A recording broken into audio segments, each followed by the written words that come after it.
नमस्कार मित्रांनो, स्वागत आहे तुमचं पुन्हा एकदा मिनी व्लॉगमध्ये. आणि हा आहे आपला पार्ट 2. लास्ट पार्ट 1मध्ये आपण भोरला पोहोचलो आणि त्यानंतरचा हा आहे पार्ट 2.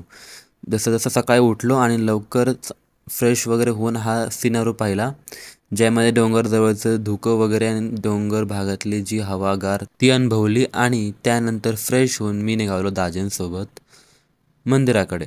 मंदिराकडे जात असताना शेणापासून बनवलेल्या ह्या छान गौऱ्या पाहायला भेटल्या. त्यानंतर वेदांतला भेटलं एक रोप ज्याचा आकार बटरफ्लायसारखं होतं. ही जुने झाडे वगैरे खूप छान दिसत होती. आणि मग काय, स्माईल देत पोहोचलं मंदिरापाशी. मंदिरापाशी पोहोचल्याच्या नंतर नंदी महाराजांचं दर्शन घेऊन आतमध्ये येऊन दर्शन घेतलं. दर्शन घेतल्यानंतर बाहेर येऊन नारळ फोडला वेदांतने. आणि परत घराकडे जात असताना भेटले आम्हाला नागोबा. भोरच्या जवळपास असलेलं हे वडतुंबी गाव.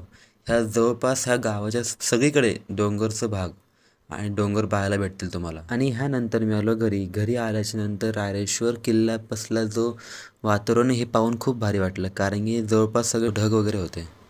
व्लॉगचे क्लिप्स पाहत असताना ह्या दोघी म्हणल्या की आम्हाला पण व्लॉगमध्ये घ्या. व्लॉगमध्ये आल्यानंतर ह्या खूप खुश झाल्या आणि राजू देखील झाला. त्यानंतर सकाळी 6 वाजता सगळं आवरून आम्ही निघालो एक कप चाय घेऊन दाजींसोबत पुण्याकडे. साधारणतः सकाळी 8:30पर्यंत आम्ही पोहोचलो पुण्यामध्ये. चला तर भेटूया पुढच्या नवीन मिनी ब्लॉगमध्ये. तोपर्यंत काळजी घ्या. Bye bye.